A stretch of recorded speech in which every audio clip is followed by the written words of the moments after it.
Rabbi Tovia Singer, and thank you, Eric from Peru.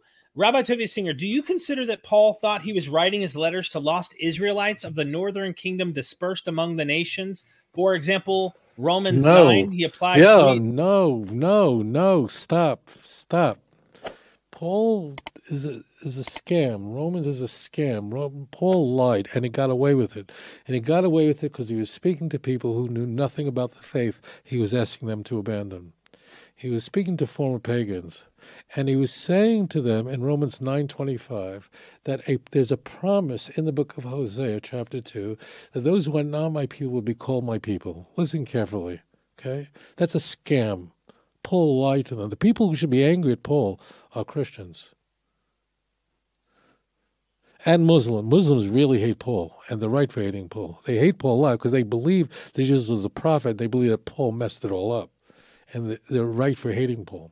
But let's get back here. This is grotesque. And Hosea lived 2,700 years ago during the Assyrian Empire, contemporary of Isaiah. Hosea was a prophet to the northern kingdom of Israel, which was destroyed by the Assyrian Empire. Hosea marries a prostitute by orders of God, and he has children who are given names. One of them is Lo Ami, you're not my people. His child is named that. Prophets were given children in order to name their children names that would portend doom or success. Isaiah, Hosea, complete contrast. The key is that while Hosea chapter 1 says, you guys of what we would call the 10 northern tribes are finished, okay, and you're no longer my people, this is very much a theme in the prophets where God is full of rage through his prophets, but then God comes back and says, look, there is hope. You know, it's like someone smoking. That's going to kill you. But when we say that's going to kill you, we don't want you to die, and there's hope, because if you just stop smoking, your lungs will repair themselves. Okay.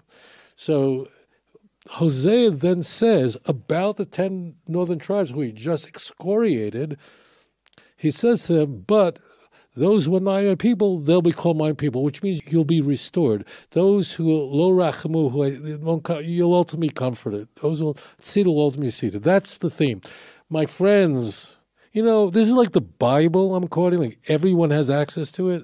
I shouldn't be the one here. Everyone should be reading this.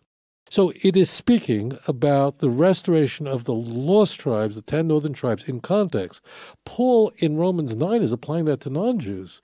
That's a complete misappropriation of the text. Paul is saying that, what is Pauline is this theme, and it's all over, and that is that ultimately the covenant that was made with the Jews has been now given as a universal covenant of faith to all the world. It sounds nice, but it's really grotesque, because he eviscerates the gorgeous message that's found in Tanakh, and that's where he does it in Romans 9:25. Completely misquotes it. So Paul desecrated the Jewish scriptures that he promised to uphold, but desecrated to who? Jews didn't fall for that line, but the non-Jews, what chance do they have? Gentiles in Rome were receiving a letter like that? They had no chance of figuring that one out. So Paul was a charlatan. End of story. Thank you so much, Rabbi. And that was a blast. Thank you, Derek. We only have No. Yeah, that was a wonderful way to end that statement. He was a charlatan. No, he was. It was he was really charlatan, and he got away with it. Matthew didn't get away with it. The Jews who were Matthew's intended audience didn't buy it because of Matthew. Matthew saved the Jewish people in a crazy way. But Paul got away with it because he was a minister to the Gentiles. And the Gentiles, there was no way they could determine the difference between chaff and wheat. And he got away with the scam. Adon olam asher malach v'terem kol yetzir nivra